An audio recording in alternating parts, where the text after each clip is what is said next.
வணக்கம் நண்பர்களே. வாழ்வில் பிரச்சனை வந்து கொண்டே இருக்கிறதுங்க.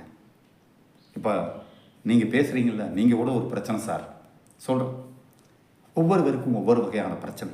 பணம் இல்லையே என்கிற பிரச்சனை சிலருக்கு, பணம் அதிகமாக இருக்கிறதே என்கிற பிரச்சனை சிலருக்கு, நோய் வந்து கொண்டே இருக்கிறதே என்கிற பிரச்சனை சிலருக்கு, படிப்பு வரவில்லையே என்கிற பிரச்சனை சிலருக்கு, திருமணம் ஆகவில்லையே என்கிற பிரச்சனை சிலருக்கு, திருமணம் ஆகிவிட்டதே என்கிற பிரச்சனை சிலருக்கு. இப்படி பிரச்சனைகள் நிறைய நிறைய நிறைய எண்ணிலடங்காத பிரச்சனைகள். பிரச்சனை இல்லை என்றால் என்னவாகும்? வாழ்க்கையில் சுவையே இருக்காதுங்க, ஒரு இன்ட்ரெஸ்டே இருக்காது. வாழ்க்கை விருப்பமே இல்லாமல் ஏதோ மிஷின் மாதிரி போகும். மிஷினுக்கு எந்த விதமான உணர்ச்சிகளும் கிடையாது.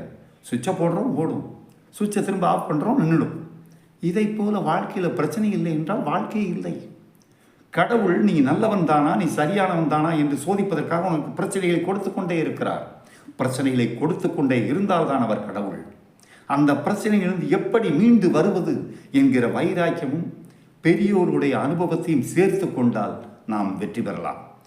பெரியோர்கள் சொல்ல தான் நம்ம கேட்குறதே இல்லையே. பெரியவங்க சொல்கிறத நம்ம கேட்குறது கிடையாது, நம்முடைய சுய புத்தியும் நம்ம பயன்படுத்துறது கிடையாது.